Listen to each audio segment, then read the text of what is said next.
You can't exactly go onto one of those dating sites and say, you know, what are your likes and your dislikes. So I made my own interview for a lover. Interview for a lover. Just a few simple questions. 1. What if somebody said, hey, let's get a bottle of wild Irish rose and find a carton to sleep in where we can see the water. Would you come with me? What if somebody said, let's go to California right now with what we have in our pockets and my guitar, bringing no bags, no toothbrush, no comb, and we won't tell anybody? What if we had to drink ketchup and hot water on the way at rest stops and eat food off tables already half-eaten without getting caught, and had to wash ourselves with paper cups in bathrooms and fuck our way across Nebraska in the back of a van full of born-again Christians, or risk losing control of our minds to them? Lice or not, would you ask them if we could borrow a hairbrush? When we finished, we would, just because we felt like it. What if I sort of knew, well, at least knew enough to know which mushrooms won't kill you in the woods for sure, how to cook them with nothing but butter stolen from those little packets they leave around in Mickey D's? And what if we ate them, cooked on a stone or a flattened can or boiled in a can of water or a hot rock? Would you eat them if I promised we wouldn't get sick? What if we sang our words and played our guitars in the cold under a bridge, and when we were all there was until the rain stopped, and then at the organic diner we asked if we could play for a sandwich? Would you sing with me?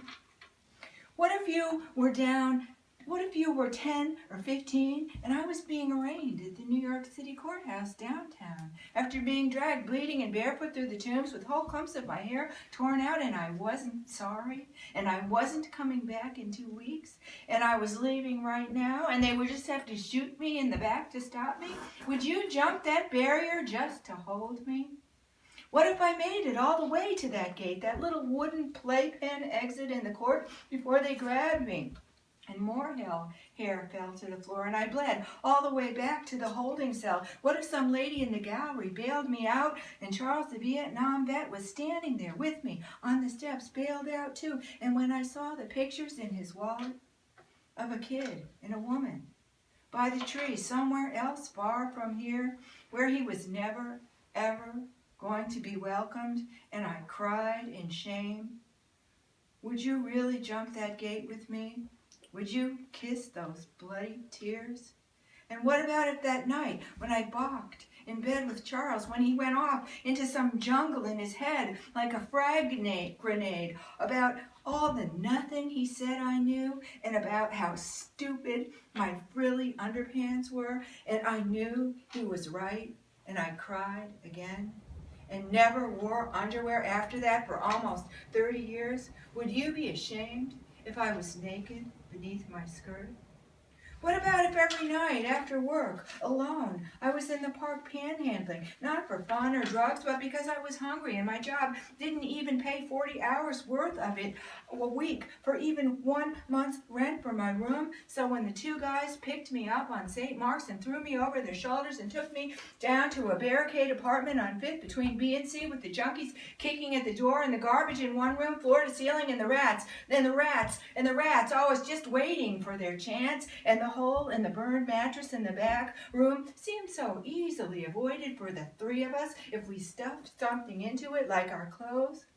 Would you take off your clothes? Would you lie with me there? What if the bathroom was in the middle and had no door, and the refrigerator was mold green and unplugged, and the stove was brown and rehooked up to Con Ed, enough to heat the grease off into smoke and enough to light a joint? What if we sat on that floor, no one over 18, and drank and smoked and ate bodega bologna and white bread until it was gone, and then slept in blankets that appeared from somewhere? And anyway, we were sweating in that July heat. And what if it was heaven? And what if God was there and we rejected his hospitality because somebody told us we were supposed to be better human beings? Well, what if they were wrong? Would you believe me if I told you we were just lost angels?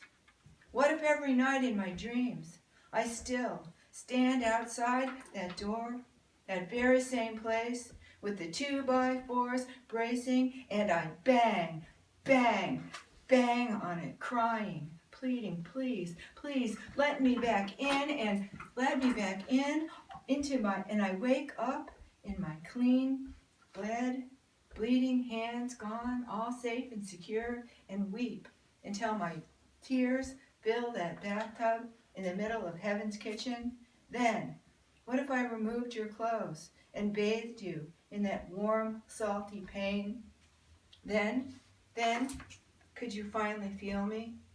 Please answer as honestly as possible. All commentary allowed, no time limit. Thank you, the unmanagement.